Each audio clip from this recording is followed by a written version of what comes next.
Hi, Ray Hayden here. In this video, I want to talk about these heavy rains that we've been having lately on the East Coast of the United States, and this is Southeast Florida. But I want to talk about our community here and kind of the good luck and good fortune we've had with this particular community, because in 20 years that we've been down here in this particular community, we have never had flooding on the streets of our community itself. I'll tell you why that is we have these storm drains here. These are like drains to nowhere. You know, in my other videos I talk about the road to nowhere and stuff. These are drains to nowhere. All these are, and I'll show you a couple of them. They go down behind the building. They go behind the building here. There's a building behind me on the other side. They're behind that building, and they're throughout the streets. And you think, well, you know, they're just drains. You just think, oh, they're just drains. But this drainage system is a closed system. Oh, it's open. I'll show you where that is too.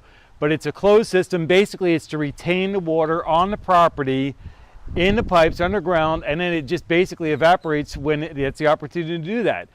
But what if the system gets overflowing even for these pipes? I'll show you about that in a minute. Let me go ahead and pause this and I'll catch you up on the other side. All right, coming out here to the street side, you see the streets have already like kind of dried up quite a bit. And then here's another one of these drains. These drains, there's one here and there's one down there by that car out there in the road. Where is that? If I can point the right direction. Right out there in the road, there's another one down there. There's like a service road that comes out, and there's another drain there. And then I think that's it for here, but the roads are sloped to get the drainage into these various drain holes. So hang on, I'll show you another part of the whole system. Without showing too much of my neighbors' houses and stuff like that for privacy purposes, but this here is another one of the drains.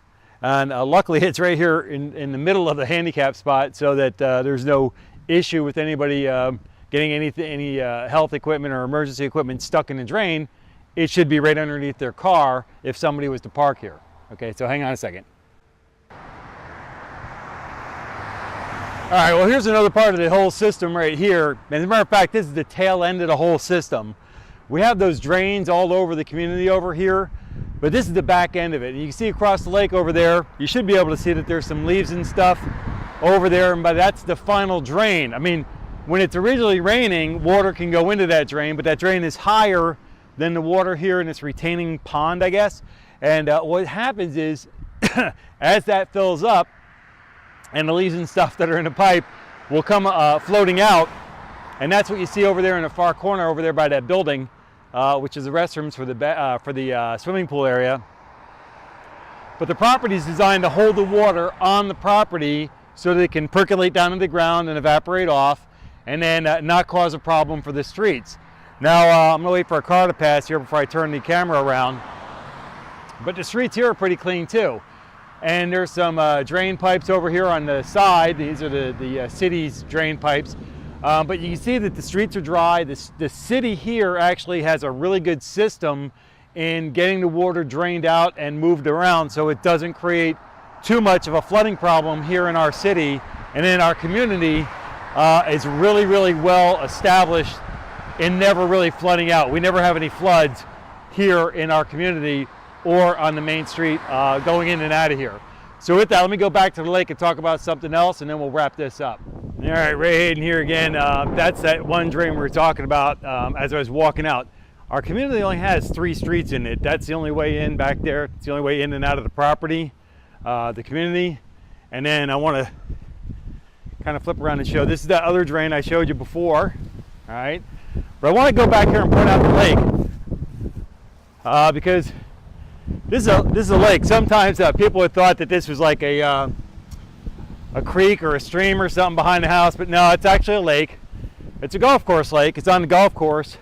But again, the lake is way overflowing, or it's too full, and yet our community has no issues, no problems with that. And we realize how fortunate we are, not only because the city takes care of the water overflow by pumping it back out into the canal system. We have a very good canal system around here, and they take really good care of making sure that the excess water is pumped out. They will lower the lakes. They actually use the lakes as part of the water control system, even though it's on a golf course, private property. They manage the water levels to make sure that we don't flood out. And then on top of that, the community itself also makes sure. So that's like that nobody gets flooded out. So that's another one of the things kind of with the differences between HOAs and non-HOAs and stuff like that. In the new property, we're not part of an HOA. We have to take care of everything ourselves. But here, the HOA takes care of all this stuff. Periodically, every so often, we pump out any dirt and everything or sediment that's too much, too full within those pipes. We have them inspected. We send cameras down there, make sure everything's operating clean and effectively and everything.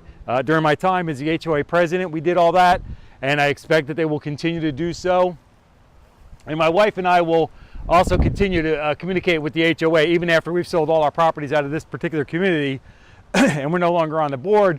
We would still maintain contact with people and help them if they have any questions about what we did and why we're doing it and everything else, and what helps keep things running effectively and efficiently here, so that you can see in these backyards of, well, our house and our office are back there too. But you can see, you know, it's just a really nice looking area back here. Very well maintained, manicured and everything else. Nobody has to take care of it. Nobody needs to buy their own riding lawnmower like I just did. You know, take care of property and everything. All the greenery, the shrubbery and everything looks nice. And it's just a really great view. I mean, this is the view we have out the back of our house and the office. You know, this is, you know, our particular view. You know, just kind of show the whole area over here. And it's been very nice. You know, so when you're, you know, if you're looking for property, if you're ever looking to move or anything or go into somewhere, look for a place that's well maintained, well controlling of their costs and expenses, and look for a place that, you know, in an emergency or some situation like storms or flooding and all that, that they'll help take care of you by making sure that everything's run effective and efficiently at the higher levels of management, all right? So with that, until I catch you in the next video, take care and be well.